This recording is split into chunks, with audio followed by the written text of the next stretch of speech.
Hello students, आज हम बात करेंगे basics of the crop production and management. ठीक है, तो बेसिक्स ऑफ क्रॉप प्रोडक्शन। तो क्रॉप प्रोडक्शन से क्या मतलब है भी, हम कोई फसल की जो पैदावार ले रहे हैं वो क्या है, बेसिकली क्रॉप प्रोडक्शन। और उसकी मैनेजमेंट हम किस वे में करते हैं। मैनेजमेंट अलग अलग तरीके से की जाती है, जैसे कि इरिगेशन मैनेजमेंट हो गई, इंसेक्ट पेस्ट मैनेजमेंट हो गई, अपने जो वीड की मैनेजमेंट है जैसे खरपतवार की जो मैनेजमेंट है वो हो गई, अपना एट लास्ट हार्वेस्टिंग है, स्टोरेज है। इस हिसाब से क्या होती है इनकी मैनेजमेंट प्रैक्टिसेस।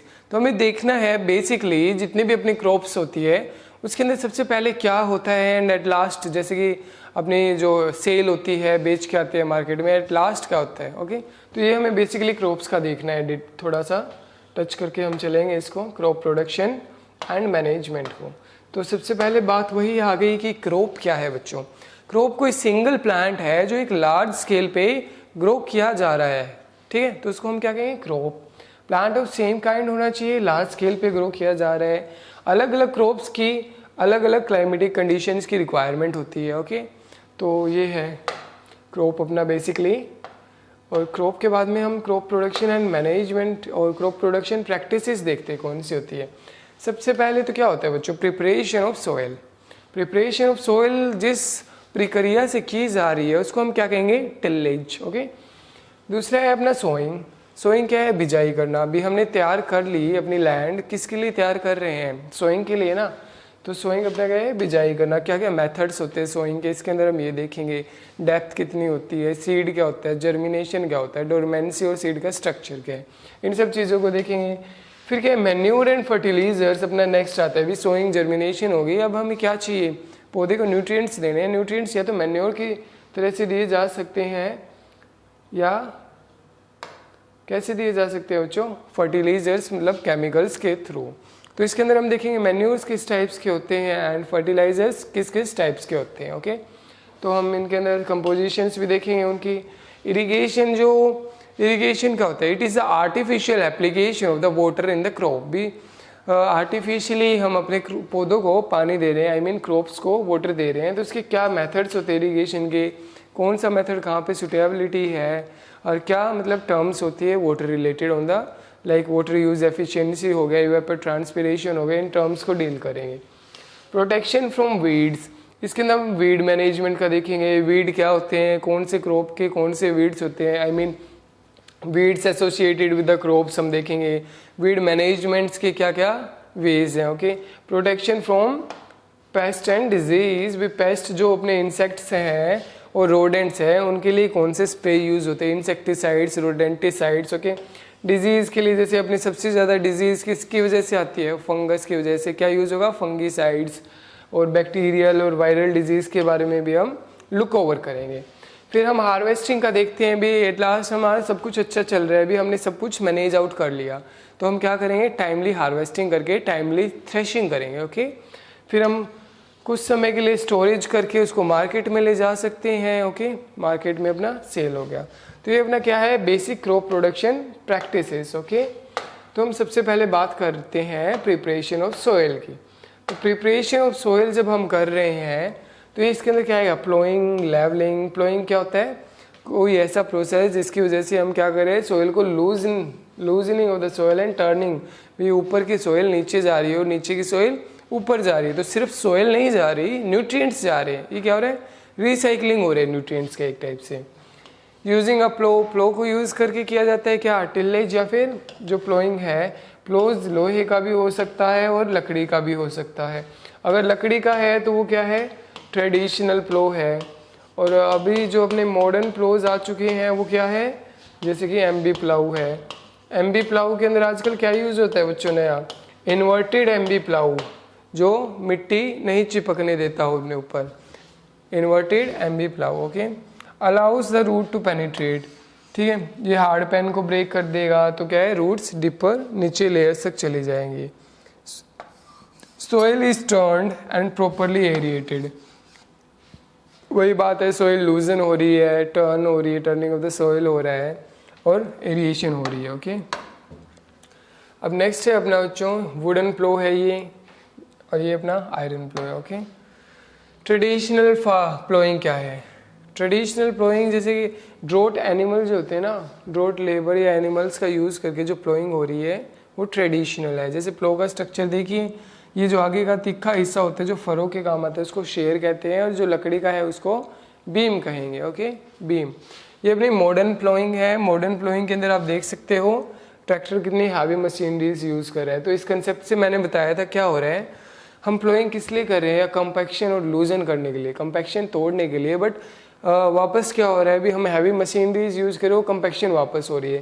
तो इसलिए कंजर्वेशन टिलेज यानी जीरो टिलेज का कंसेप्ट आया हुआ है। कहाँ से आया है जीरो टिलेज का कंसेप्ट? यूएसए से जीरो टिलेज का कंसेप्ट आया है।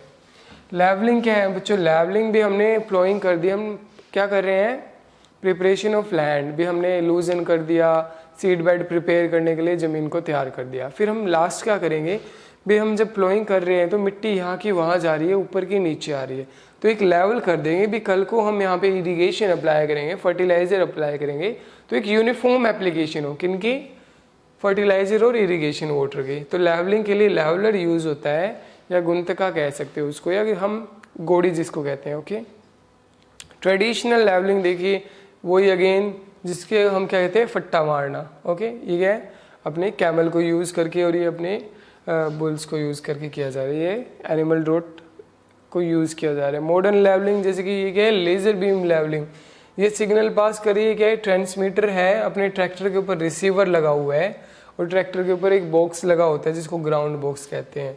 तो कौन से सिस्टम है ये, हाइड्रोलिक सिस्टम पे वर्क करती है। कौन सा है, लेज़र लेवलर है, जो आपने देखा होगा लैंड की लेवलिंग में हेल्प करते हैं। ओके, लेज़र लेवलर जो आजकल यूज़ किया जा रहा है। अब बात आती है एग्रीकल्चरल इम्प्लीमेंट्स भी हम बात करें, ploughing I mean preparation of land.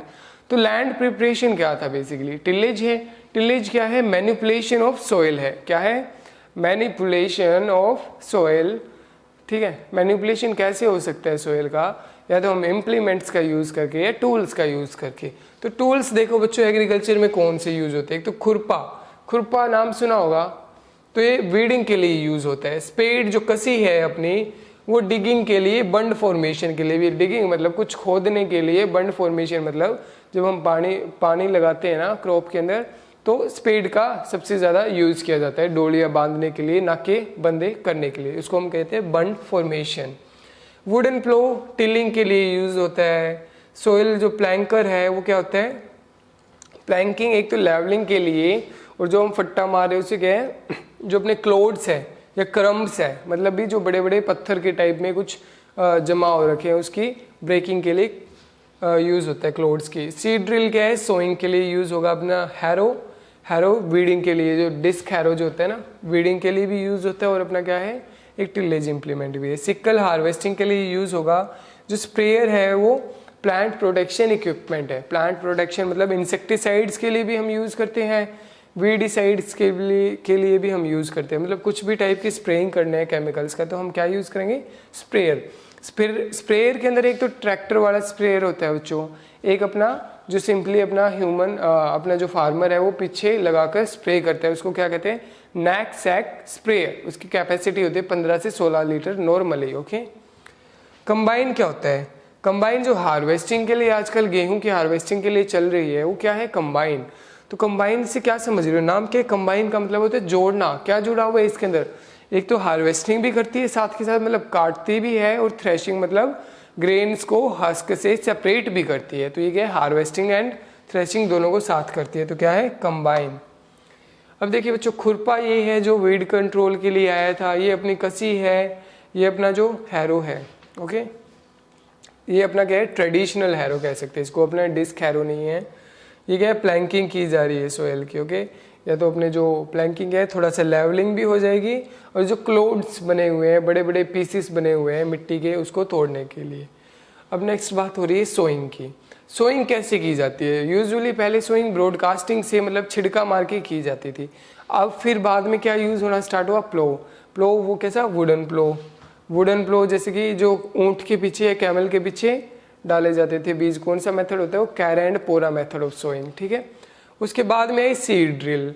आजकल सीड ड्रिल कौन सी यूज़ हो रही है, सीड कम फर्टिलाइजर ड्रिल, जिसके अंदर सीड भी डाला जाता है, और सीड से 2 उंगली नीचे मतलब 2 सेंटीमीटर नीचे क्या फर्टिलाइज़र डाला जा रहा है। एक साथ हम सीड के साथ फर्टिलाइज़र नहीं डाल सकते क्योंकि वो सीड को डैमेज करेगा। तो हम जो सीड के अंदर, सीड कम फर्टिलाइज़र ड्रिल के अंदर 2-3 उंगल 2-3 सेंटीमीटर नीचे अपने किसकी प्लेसमेंट होती है, फर्टिलाइज़र की, डीएपी की। डीएपी किसके लिए एसेंशियल होता है, रूटिंग के लिए, रूट्स, गुड रूट फॉर्मेशंस के लिए। ओके, तो रूट्स जब डेवलप होगी और वो नीचे जाएगी तब उसको यूज़ करेगी उस फर्टिलाइजर्स को। तो before sowing good quality seeds, भी सीड्स कौन सा होना चाहिए सोइंग से, गुड क्वालिटी। हम बात कर रहे हैं दूसरे नंबर की, हमने लैंड को प्रिपेयर कर लिया, अब सोइंग कर रहे हैं, सीड गुड होना चाहिए। ओके, मैनुअल सोइंग क्या है, जैसे ये हार्वेस्ट, ये क्या कर रहे हैं, ब्रॉडकास्टिंग मेथड ऑफ सोइंग है। ओके, वहाँ क्या चल रहा है, साथ के साथ प्रिपरेशन ऑफ लैंड भी चल रहा है, मतलब टिलेज एक्टिविटीज चल रही है। Okay, sowing by seed drill, भी सीड ड्रिल से ऐसे सोइंग होती है, इसके अंदर क्या फर्टिलाइजर भी डाला हुआ है, फर्टिलाइजर भी चल रहा है और सीड भी चल रहा है, तो ये क्या है, सीड कम फर्टिलाइजर ड्रिल। अब तीसरा पॉइंट आता है, भी अपनी बिजाई भी हो गई सीड के अंदर, हम इसके अंदर बाकी एक लेक्चर लगेगा इस हर एक पॉइंट के अंदर स्पेशली। तो इस लेक्चर के अंदर हम बेसिकली क्या कर रहे हैं, हम सारे स्टेप्स को ओवर टच कर रहे हैं। ओके, तो सीड के अंदर हमें सीड का स्ट्रक्चर भी देखना होगा, सीड में डोरमेंसी भी होती है, डोरमेंसी तोड़ने के लिए स्ट्रैटिफिकेशन, स्कैरिफिकेशन देखेंगे, सीड के टाइप्स देखेंगे, डाइकोट, मोनोकोट या रिकैल्सिट्रेंट या ऑर्थोडॉक्स, इसी टाइप से सीड की क्लासेस भी है। ओके, तो हम बात करते हैं मैन्योर एंड फर्टिलाइजर्स की नाउ। मैन्योर क्या होता है, सबसे पहले तो ऑर्गेनिक है। Okay, decomposition of biological waste भी, मतलब सड़ा गड़ा जो भी चीज़ है ना, वो क्या है अपना मैन्योर, ऑर्गेनिक है। ये क्या है, ऑर्गेनिक भी हो सकता है, इनऑर्गेनिक भी। एक क्वेश्चन बहुत इंपॉर्टेंट है, यूरिया का नाम सुना है, यूरिया क्या है, केमिकल है, बट बात आती है, क्वेश्चन आ गया भी इनमें से कौन सा केमिकल फर्टिलाइजर ऑर्गेनिक है। कोई एग्जाम्पल आपको ऑप्शंस में दिया जाएगा, SSP, DAP, MOP, urea. Urea क्या है, यूरिया एक ऑर्गेनिक फर्टिलाइजर है, एक्सेप्शन है, सिर्फ एक ही फर्टिलाइजर ऑर्गेनिक है, कौन सा, यूरिया। ओके, तो दूसरा है ऑर्गेनिक मैटर होता है इसके अंदर लार्ज क्वांटिटीज में, फर्टिलाइजर्स के अंदर ऑर्गेनिक मैटर नहीं होता। कंटेन न्यूट्रिएंट्स, ऑर्गेनिक मैटर तो है बट मैन्योर के अंदर न्यूट्रिएंट्स जो चाहिए वो कम होते हैं, इसके अंदर हायर अमाउंट ऑफ न्यूट्रिएंट्स होते हैं फर्टिलाइजर्स के अंदर। ये न्यूट्रिएंट्स स्पेसिफिक नहीं होते, इनके अंदर सब न्यूट्रिएंट्स होते हैं, macro, micro and other components. ये न्यूट्रिएंट स्पेसिफिक है। अभी यूरिया के अंदर नाइट्रोजन मिलेगी, डीएपी के अंदर हमें फॉस्फोरस मिलेगा, एमओपी के अंदर हमें मोस्टली पोटास मिलेगा। ओके, इस हिसाब से ये क्या है, स्पेसिफिक। दे आर प्रिपेयर्ड, ये फील्ड और विलेजेस में खुद लोग प्रिपेयर कर सकते हैं या फैक्ट्रीज और इंडस्ट्रीज के अंदर बनते हैं। ओके, मैन्योर और बल्कि, मतलब भी काफ़ी ज़्यादा हैवी अमाउंट में हमें डालने पड़ते हैं, इन टन्स और क्विंटल्स पर एकड़ में। ओके, और ये क्या है, कंसनट्रेटेड फॉर्म है, इजी टू स्टोर है, हम अपने घर में रख सकते हैं, ट्रांसपोर्ट कर सकते हैं और यूज़ भी इजीली कर सकते हैं। ओके, ये क्या है, मैन्योर्स पोल्यूशन कोज नहीं करते, बट फर्टिलाइजर्स क्या है, वाटर पोल्यूशन कोज करेंगे। वाटर पोल्यूशन कैसे, जैसे कि वाटर पोल्यूशन, या तो बारिश ज़्यादा हो गई तो ग्राउंड वाटर के अंदर चले जाएंगे अपने फर्टिलाइजर, क्या करेंगे, ग्राउंड वाटर का कंटेमिनेशन। या हम मान लो भी बारिश के पानी के साथ बह गए, बह रहे हैं तो वाटर बॉडीज है, अपने पॉन्ड्स है, रिवर्स है या ओशियंस है, उनमें जाके कंटेमिनेशन करेंगे, जिससे एक प्रोसेस होती है, क्या होती है, यूट्रोफिकेशन कोज होगी। ओके, तो ये बेसिकली था मैन्योर क्या है, अपने ऑर्गेनिक है, फर्टिलाइजर क्या है, इनऑर्गेनिक है, ये बल्कि है, ये क्या है, कंसनट्रेटेड है, ये एक हिसाब से सस्टेनेबल है मैन्योर, ये क्या है, केमिकली अपने नेचर को खराब कर रही है। तो किस चीज़ों का यूज़ हो रहा है ज़्यादा बच्चों, अभी यूज़ किन चीज़ों का हो रहा है, अभी यूज़ हो रहा है केमिकल फर्टिलाइजर्स का। ओके, तो अब हम बात करते हैं आगे, फर्टिलाइजर्स और इनका हो चुका है अपना।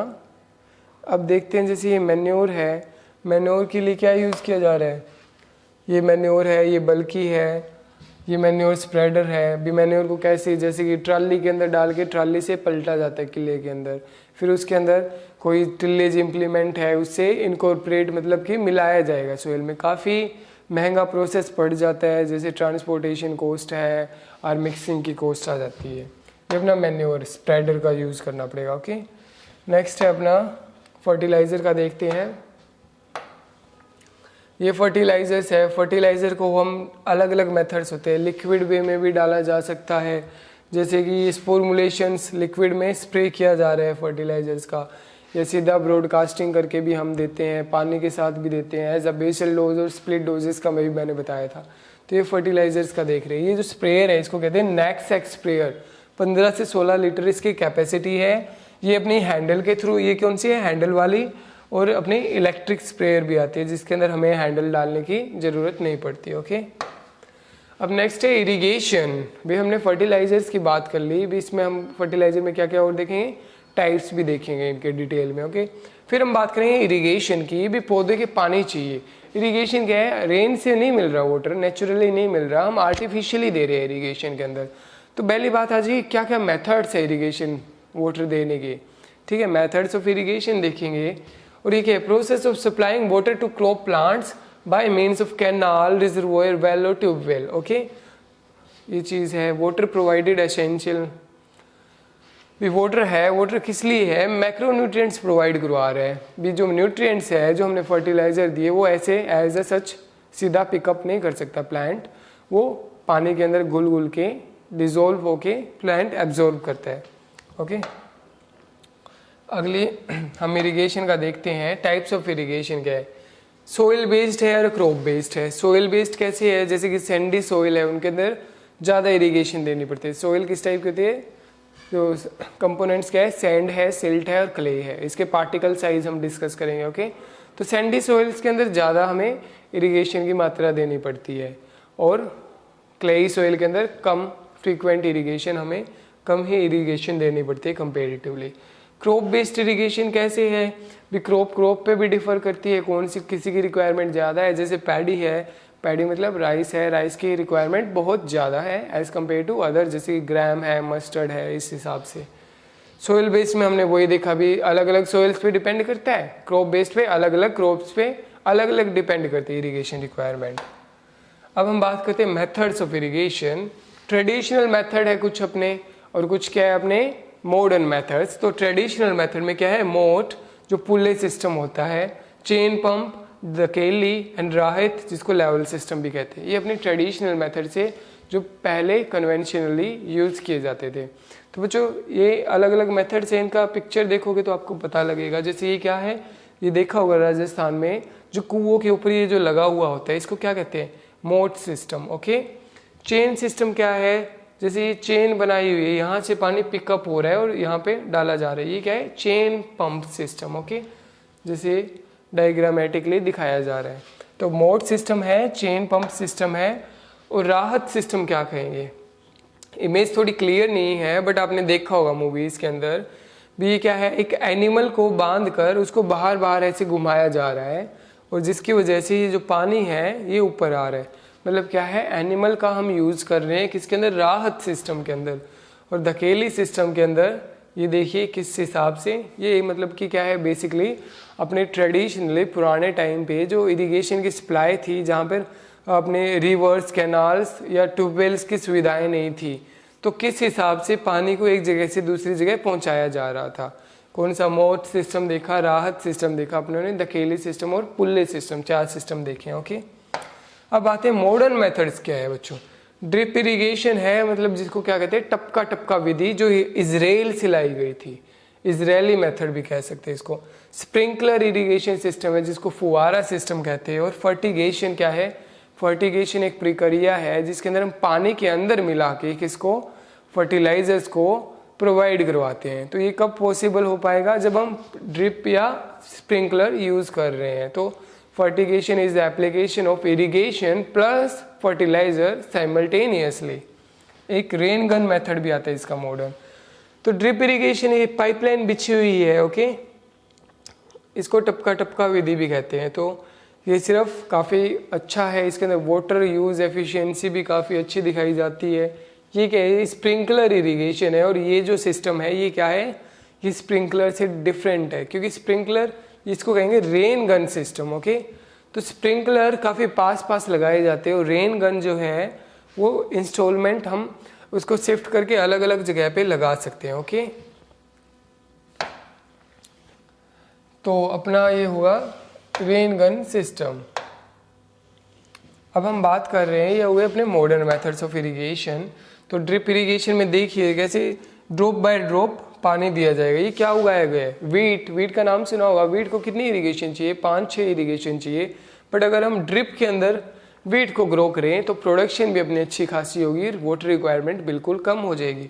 तो ये काफ़ी मॉडर्न मेथड्स है वाटर एफिशिएंसी को बढ़ाने के लिए और कंजर्वेशन करने के लिए। स्प्रिंकलर मेथड देखिए, इससे क्या होगा, अपना एनवायरनमेंट है वो अच्छा रहता है, ठंडा रहता है, जिसकी वजह से क्रॉप की ग्रोथ भी ह्यूमिड एनवायरनमेंट में अच्छी खासी हो जाती है। ओके, और वाटर कंजर्वेशन का तो जरिया है ही है। अब बात आती है, हम इरिगेशन के बाद में बात करते हैं वीड्स की। रिमूवल ऑफ वीड्स क्या है? वीड्स बेसिकली अनवांटेड प्लांट्स है। अभी क्रॉप क्या बताई थी, कोई एक वेराइटी, कोई एक प्लांट जो लार्ज स्केल पे ग्रो किया जा रहा हो, तो उस एक प्लांट के बीच में कुछ अन्य प्लांट उग रहे हैं, तो वो प्लांट्स क्या है? वो वीड्स है। तो वीड्स क्या होगी? Unwanted plants. Okay, out of space और टाइम, जो अपनी जगह से या टाइम के हिसाब से अलग हो। जैसे कि कॉटन क्या है? कॉटन एक क्रॉप है, बट कॉटन की क्रॉप जो है वो ले लो भी, जैसे गुआर का किला है या बाजरे के किले में एक कॉटन का पौधा उग गया, तो वो क्या है? एक वीड है। या कॉटन के अंदर मस्टर्ड उग गई है अपनी प्रीवियस ईयर सीजन के बीज से, या किसी और मेथड से कहीं से बीज गिर गया, तो उसको भी हम वीड कंसीडर करेंगे। तो मतलब क्या है भी, अनवांटेड प्लांट है। भी हमने खेती किसकी की है? नरमे की, कपास की, बट उसके अंदर कुछ और उग गया, तो उसको हम वीड कहेंगे, चाहे वो कुछ भी हो, उसको हम वीड कहेंगे। तो रिमूवल ऑफ वीड क्या होगा? वीडिंग। वीडिंग की प्रक्रिया, खरपतवार को निकालना। क्यों निकालते हैं? क्योंकि खरपतवार क्या करेंगे, अपनी जो मेन क्रॉप है उसके साथ वाटर, न्यूट्रिएंट्स और स्पेस, लाइट, इनके लिए कंपटीशन करेंगे।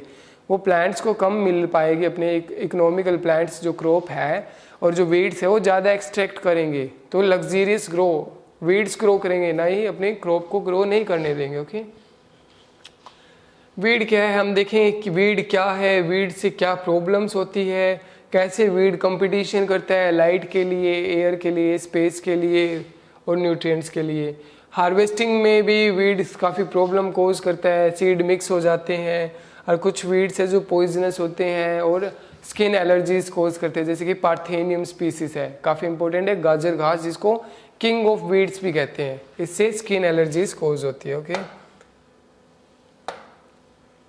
वीडिंग के मेथड्स क्या है? जैसे कि अपना सबसे पहले तो क्या बात करते हैं, मैकेनिकल मेथड्स भी, प्लोइंग कर दी, फ्लडिंग कर दी। फ्लडिंग कर दी तो वो क्या है?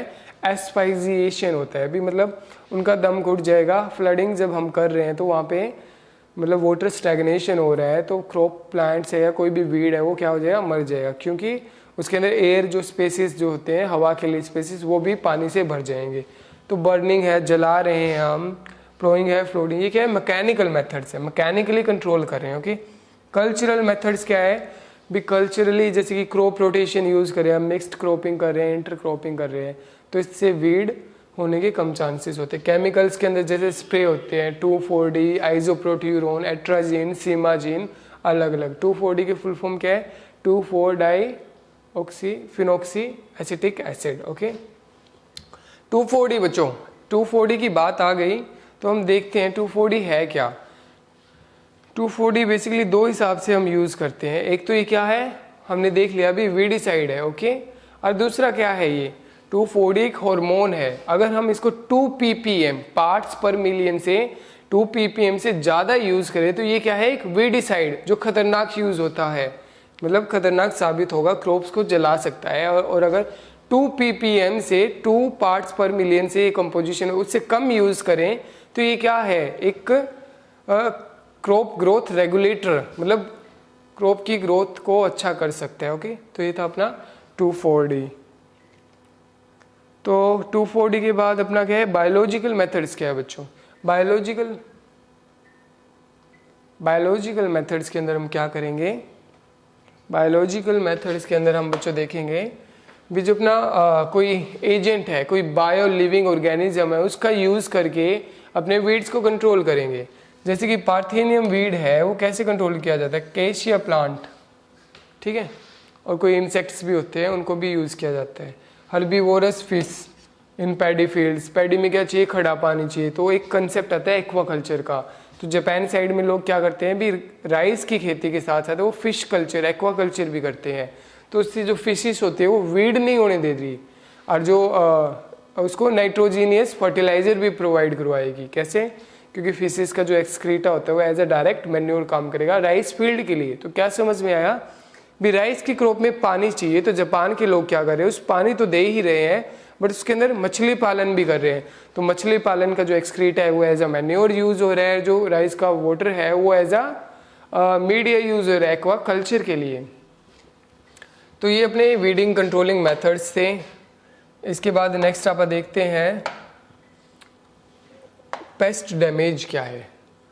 पेस्ट, इंसेक्ट पेस्ट डैमेज, जैसे कि वीड कंट्रोल हो गया, अभी पेस्ट डैमेज क्या है। पेस्ट क्या है, कोई भी ऐसा एनिमल या प्लांट जो हार्मफुल इफेक्ट शो करे ह्यूमंस पे, उसके खाने पे या उनकी लिविंग कंडीशंस पे। ओके, तो पेस्ट क्या करते हैं, कैसे नुकसान करते हैं, कितना नुकसान है वो टॉलरेटेबल होता है। भी पेस्ट है, हम पेस्ट को नहीं मार सकते, कोई ना कोई तो पेस्ट आएगा ही, हमें परेशान करने के लिए कोई ना कोई तो यहाँ पर है ही। तो एक लेवल होता है भी हम कहाँ तक बर्दाश्त कर सकते हैं उस चीज़ को, ठीक है। उस लेवल को कहते हैं इकोनॉमिकल थ्रेशोल्ड लेवल। भी अपने इतनी सफ़ेद मक्खी आ गई, इतनी तो ठीक है, अगर इससे ज़्यादा हुई तो हमें केमिकली इसको कंट्रोल करना पड़ेगा, कोई और मेथड एम्प्लॉय करना पड़ेगा, मतलब भी कंट्रोल करना ही करना पड़ेगा। ओके, थ्रेशोल्ड लेवल कहते हैं उसको, क्या, ETL, economical threshold level. Next है बच्चों डिजीज। डिजीज क्या है, बीमारियां। बीमारियां कैसे होती है, फंगस से, बैक्टीरिया से, वायरस से होगी तो वायरल डिजीज हो जाएगा। जैसे कोरोना क्या है, एक वायरल डिजीज। ओके, कोविड-19।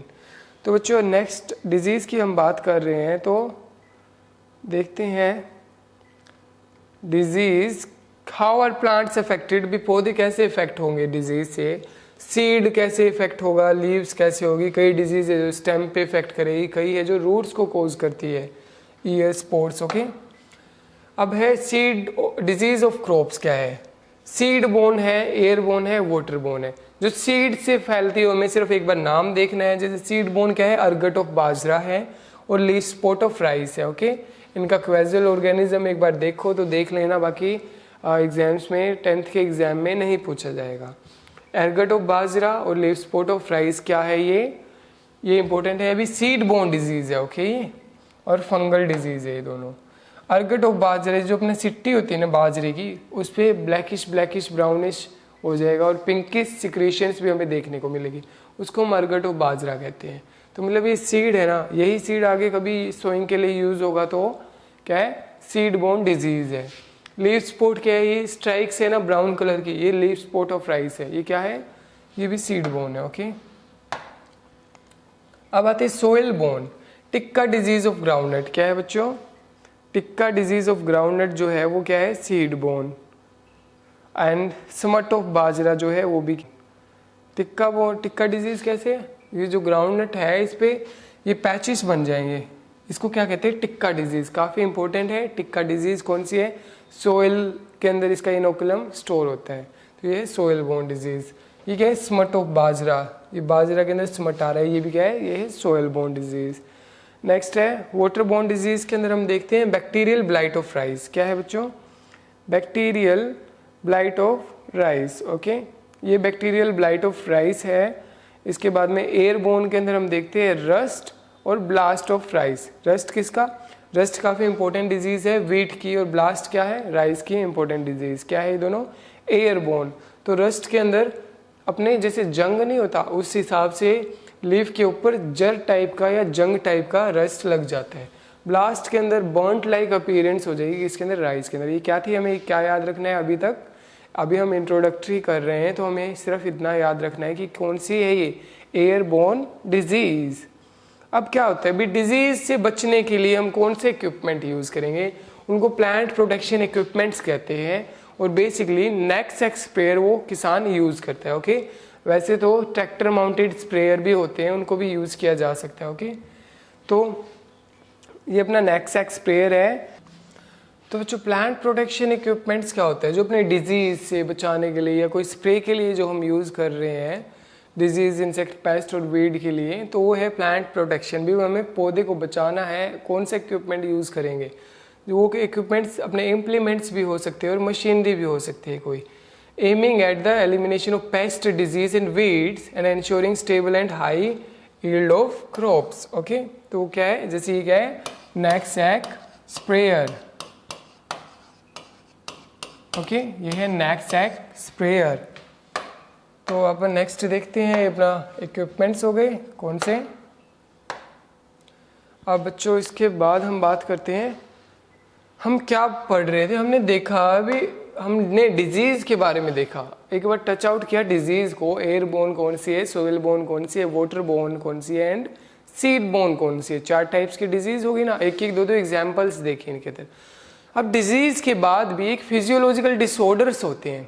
फिजियोलॉजिकल डिसऑर्डर्स क्या होते हैं और डिजीज़ से कैसे अलग है। भी डिजीज़ क्या हुई, किसी कोएजल ऑर्गेनिज्म की वजह से, किसी पैथोजन की वजह से डिजीज़ हुई। बट फिजियोलॉजिकल डिसऑर्डर्स जो हैं वो किस वजह से हो रहे हैं, या तो कोई न्यूट्रिएंट की डेफिशिएंसी की वजह से, या कोई स्ट्रेसेस हो रहे हैं एनवायरनमेंट की वजह से, इनको कहते हैं फिजियोलॉजिकल डिसऑर्डर्स। जैसे कि न्यूट्रिएंट डेफिशिएंसी के भी पत्तियां पीली हो गई, पत्तियों के बीच में जो वेन्स होती है उनके बीच में येलोइंग हो गई, कुछ और कमियां हो गई, अब नॉर्मल कलरेशंस है, हो गए न्यूट्रिएंट्स की कमी की वजह से।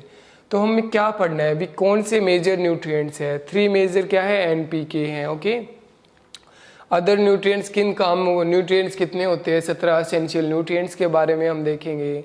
अदर न्यूट्रिएंट्स कौन से होते हैं, कितने अमाउंट में न्यूट्रिएंट्स होने चाहिए, और हमें कैसे पता लगेगा भी किस न्यूट्रिशन की या न्यूट्रिएंट्स की कमी चल रही है क्रॉप के। भी सिम्टम्स देख के कहाँ से पीला है, कहाँ से लाल है, क्या मतलब भी कुछ हो रखे है, जिससे हम किसी न्यूट्रिएंट की क्या ढूंढें, किस न्यूट्रिएंट की डेफिशिएंसी है। और क्या है, जैसे वाटर लॉग्ड सोइल हो गया, अभी पानी खड़ा रहता है उस सोइल के अंदर, तो क्या रीज़न है, क्या प्रॉब्लम हो सकती है, कॉम्पैक्शन है, ड्रेनेज हम कैसे कर सकते हैं, आर्टिफिशियल ड्रेनेज। आर्टिफिशियल ड्रेनेज के लिए हमें पाइपलाइंस बिछानी पड़ेगी उस एक्सेस ऑफ पानी को निकालने के लिए। ड्रेनेज क्या है, removal of excess of water. तो बायो ड्रेनेज भी एक कंसेप्ट है। कौन सा ट्री है बायो ड्रेनेज, इक्लिप्टस, मतलब सफ़ेदा, जो हम जहाँ पे पानी खड़ा हो रहा है वहाँ पर उस ट्री को यूज़ करते हैं, क्या कहेंगे, बायो ड्रेनेज ट्री उसको। ड्रोट स्ट्रेस है, भी सूखा पड़ रहा है, occurs when the available water of the plants in the soil is decreased due to low moisture content। Draught stress यही है, भी पौधे पानी की कमी मार गई और सूखे पड़ गए।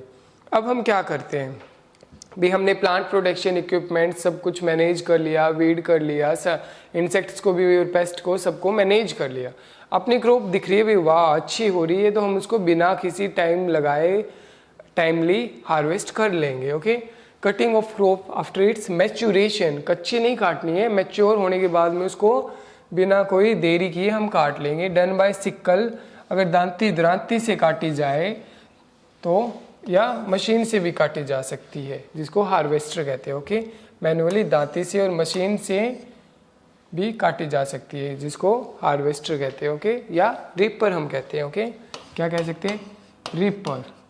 जो रिपर कहाँ लगता है, ट्रैक्टर के आगे माउंटेड होता है, आगे की साइड हमारा रिपर लगता है। ग्रेन्स जो है वो सेपरेटेड फ्रॉम चाफ और hulk by a process known as a threshing. Okay, threshing is carried out by combine. Combine क्या है बच्चों, कंबाइन है हार्वेस्टर प्लस में थ्रेशर। ओके, तो ये अपना हार्वेस्टिंग हो गया। हार्वेस्टिंग का देख लो एक बार, ये अपनी सिक्कल है, और ये क्या है बच्चों, ये अपना हार्वेस्टिंग अलग से की गई है और थ्रेशर लगा हुआ है छोटा सा। ओके, ये अपना थ्रेशर है। ओके, ये अपनी क्या है, कंबाइन, ये साथ के साथ हार्वेस्ट कर रही है, क्या कर रही है, साथ के साथ हार्वेस्ट कर रही है और अपनी थ्रेशिंग करके स्टोर भी कर रही है ग्रेन्स को ट्रॉली के अंदर, ट्रॉली जिसको हम कह सकते हैं। ओके, ये कंबाइन है। ये मैनुअल हार्वेस्टिंग दिख रहा है, इसको हम सिक्कल के थ्रू जो हार्वेस्टिंग हो रही है वो मैनुअल हार्वेस्टिंग है बच्चों। क्या है ये, मैनुअल हार्वेस्टिंग। मॉडर्न हार्वेस्टिंग हमने देख लिया, कंबाइन से किस प्रकार मॉडर्न हार्वेस्टिंग होती है। एंड स्टोरेज ऑफ ग्रेन्स का देखते हैं। अब हार्वेस्टिंग हो गई, उसके अंदर प्रॉपर मॉइस्चर है या कोई मॉइस्चर नहीं है, भी मंडी में मॉइस्चर चेक करते हैं आजकल, मॉइस्चर मीटर लगा रखे हैं भी, अगर ग्रेन का मॉइस्चर 12% से या 8% से मस्टर्ड का मॉइस्चर ज़्यादा है तो हम इसको मतलब क्राइटेरिया सेट कर रखे, इससे ज़्यादा तो हम नहीं लेंगे। फाइबर के अंदर भी, कॉटन के अंदर भी मॉइस्चर मीटर से मॉइस्चर चेक करते हैं। क्यों चेक करते हैं मॉइस्चर भी, अगर ये क्या करेंगे ये वेयर हाउसेस में स्टोर करेंगे ग्रेन्स को, गवर्नमेंट या कोई और खरीद रहा है तो ओके, गवर्नमेंट स्टोर खरीद रही है और वो अगर मॉइस्चर ज़्यादा है तो वो क्या होगा, अनाज गल जाएगा और किसी एक किसान का भी मॉइस्चर ज़्यादा मॉइस्चर वाला ग्रेन है तो एक ग्रेन जो इकट्ठा सभी ग्रेन्स को ख़राब कर देगा। तो ये रीज़न है भी अपने वेयर हाउसेस के अंदर जो गोदाम है उसके अंदर काफ़ी सारा फूड वेस्ट हो जाता है। तो एक तो यही है भी स्टोरेज हमें किस लिए करना पड़ रहा है, स्टोर ग्रेन हमें सुखाना पड़ रहा है, और दूसरा ये है भी स्टोरेज हाउस होल्ड पर्पज़ के लिए चाहिए, या तीसरा यही है कि मैंने बताया गोदामों में कैसे स्टोर होता है, बाकी बड़ी बड़ी जगहों पे और कैसे स्टोरेज की जाती है, स्टोरेज क्यों की जाती है। थ्रेशिंग के बाद में हमने ग्रेन्स को सुखाया धूप में ताकि मॉइस्चर चला जाए और डिजीज़ या कोई और फंगस उसके अंदर ना लगे। फार्मर करते हैं store food grain in jute bags, gunny bags जिसको हम कह सकते हैं, जूट बैग या जिसको हम सिंपली बोरी कहते हैं। ओके, बोरियों के अंदर स्टोर करते हैं, या कोई मेटेलिक बिन्स जिसको हम टंकी कहते हैं, दाना डालने की जो टंकी नहीं होती एल्यूमिनियम की, वो मेटेलिक बिन्स है। तो लार्ज इसके अंदर हम क्या डालते हैं, स्टोरेज करते हैं। तो जैसे कि किसी ने देखा होगा माचिस की डिब्बियाँ भी डाली जाती है या नीम की पत्तियाँ भी डाली जाती है। तो वो क्या करती हैं एक हिसाब से, या एक टैबलेट्स भी आती है, केमिकली कौन सी टैबलेट्स डाली जाती है ये भी हम देखेंगे। लार्ज स्केल स्टोरेज जो होती है वो कहाँ की जाती है, ग्रेनरीज, गोडाउन्स और साइलोस, इनके अंदर क्या की जाती है, large scale storage. Okay, domestic level dried neem leaves are also use, जो मैंने बताया अभी, नीम्स की लीव है या मैच बॉक्सेस है या कोई केमिकल टैबलेट्स हैं उनको यूज़ किया जाता है। केमिकल टैबलेट्स को भी जैसे अपने ये थी मेटालिक बिन्स, टंकी में ऊपर डाल देंगे तो उससे वो नीचे फ्यूम्स जाएंगे उसकी, तो फ्यूम्स जा रही है तो उसके अंदर फंगस या कोई सुरसी जिसको कहते हैं वो नहीं लगने देंगे। ओके, साइलोस बच्चों एक नाम आया, साइलोस क्या होता है। तो मैंने बताया एक वेयर हाउस होता है, वेयर हाउस जिसके अंदर गन्नी बैग्स के अंदर स्टोरेज की जाती है। आपने देखे भी होंगे गोदाम जहाँ पे फूड की स्टोरेज की जाती है, वहाँ पे क्या हो जाता है, फूड खराब काफ़ी। तो साइलोस क्या है, जैसे अपने घर पे टंकियाँ नहीं होती मेटेलिक बिन्स, उसी टाइप से साइलोस बने हुए हैं। ये क्या है, मॉडर्न लाइन्स ऑफ स्टोरेज है। क्या है, मॉडर्न लाइन्स ऑफ स्टोरेज। तो इनके अंदर ऊपर से फूड डाला जाता है। ओके, जैसे ये देख रहे हो आप, इसको भरा जाएगा और इसको प्रॉपरली स्टेराइल कंडीशन के अंदर मैनेज किया जाएगा। कितना टेम्परेचर रखना है, कितना मॉइस्चर रखना है, वो सब हम इसके अंदर मैनेज कर सकते हैं। तो क्या होगा, इससे फूड वेस्टेज काफ़ी कम हो जाएगी। तो इसको कहते हैं साइलोज। और क्या होते हैं, ग्रेनरीज होती है, गोडाउन्स होते हैं स्टोरेज के लिए। अब हम बात करें भी स्टोरेज, गोडाउन्स और ग्रेनरीज के अंदर अपना फूड खराब हो जाता था, क्या फैक्टर्स है। एक तो बायोटिक फैक्टर्स है, एक एबायोटिक फैक्टर्स है। बायोटिक के अंदर इंसेक्ट्स आ गए, चूहे आ गए, चिड़िया आ गई, और अपनी जो माइट्स है और दीमक टर्माइट्स हैं वो आ गई।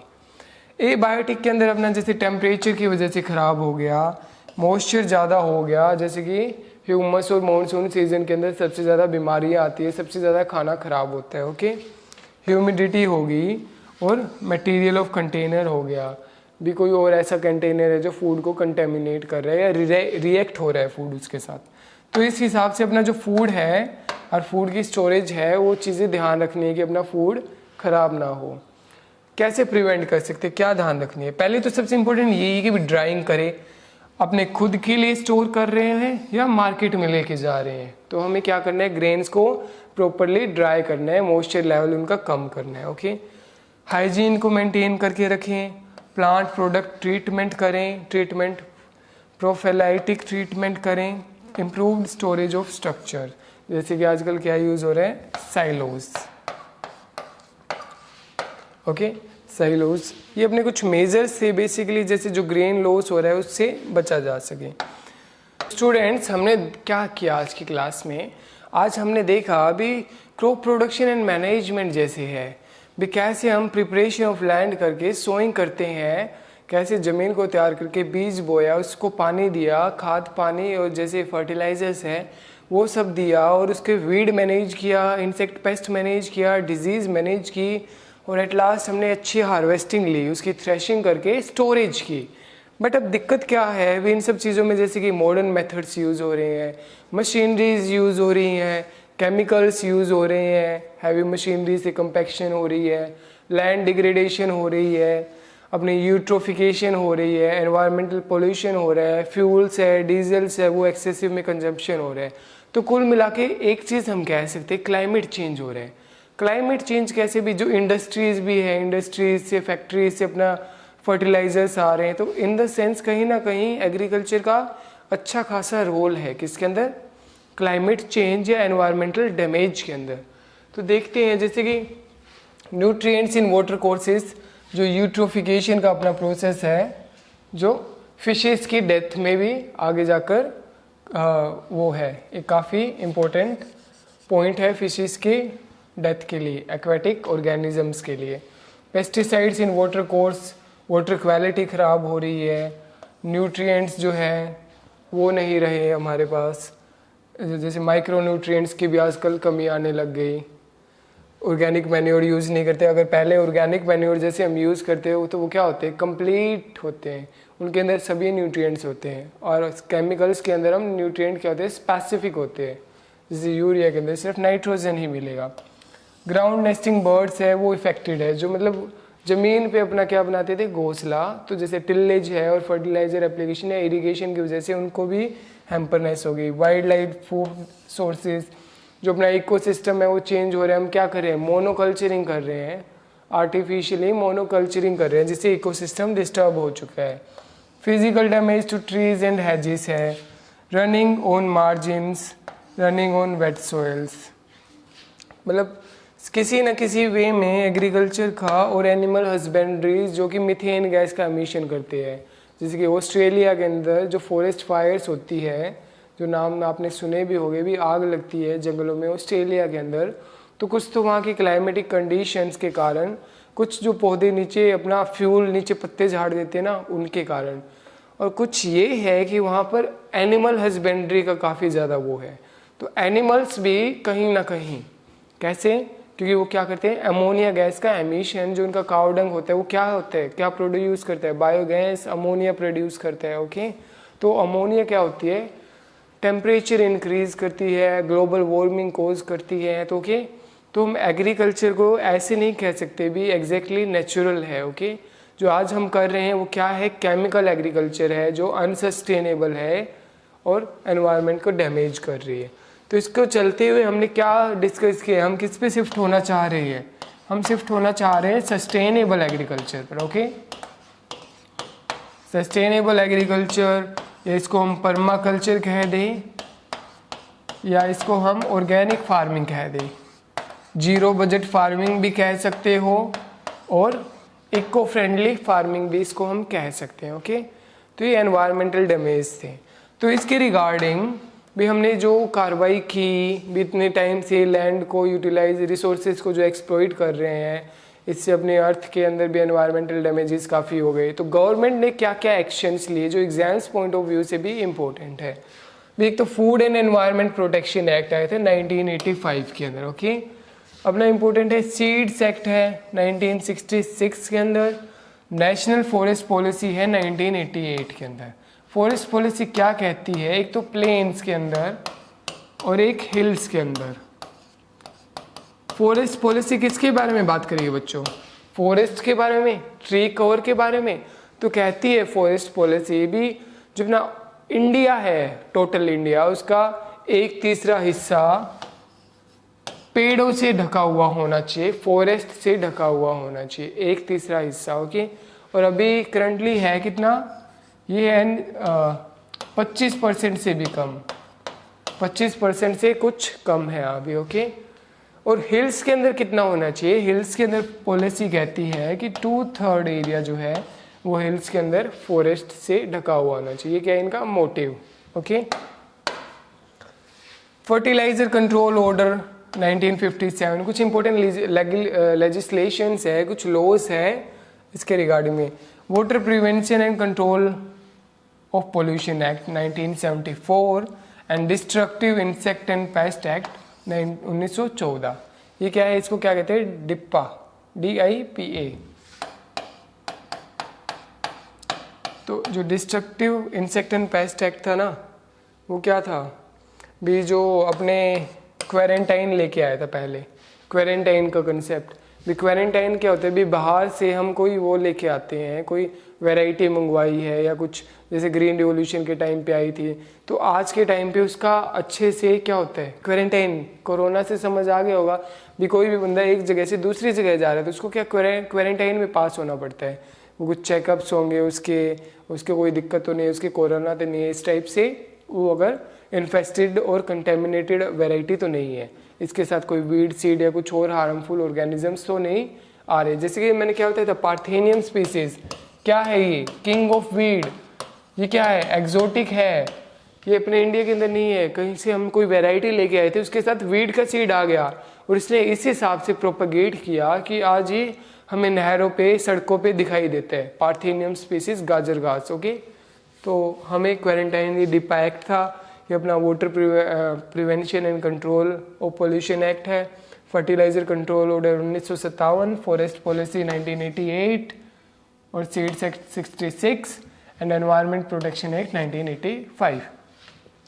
एक्ट क्या होता है, an act to prevent the introduction into India and the transport from one state to another of any insect, fungus and other insect pest which is or may be destructive to crops. Okay, तो हम ये इस act के बारे में बात कर रहे हैं। डिप्पा एक्ट है वो क्या था, भी इंडिया के अंदर कहीं बाहर से या खुद एक स्टेट से दूसरी स्टेट्स के अंदर जो है वो डिजीज ट्रांसफ़र ना हो जाए, ट्रांसपोर्ट ना हो जाए। कैसे, जैसे कि हम क्या कर रहे हैं, उसका ट्रांसपोर्ट कर रहे हैं तो साथ प्रोडक्ट के साथ डिजीज़ का भी ट्रांसफ़र ना हो जाए, इसलिए डिप्पा और क्वारंटाइन को इंट्रोड्यूस किया गया। सस्टेनेबल एग्रीकल्चर, इन सबसे बचने के लिए सस्टेनेबल एग्रीकल्चर है that continue for a very long time without damaging, भी लंबे समय तक अब एग्रीकल्चर चले बिना एनवायरनमेंट को डैमेज किए हुए। इसके कंसेप्ट्स क्या हैं, मिक्स्ड फार्मिंग है, क्रॉप रोटेशन करो, मिक्स्ड क्रॉपिंग करो, इंटर क्रॉपिंग करो, ये अपना सस्टेनेबल एग्रीकल्चर है। तो थैंक यू स्टूडेंट्स, आज के लिए बस इतना ही बहुत है, आगे हम बात करेंगे नेक्स्ट लेक्चर।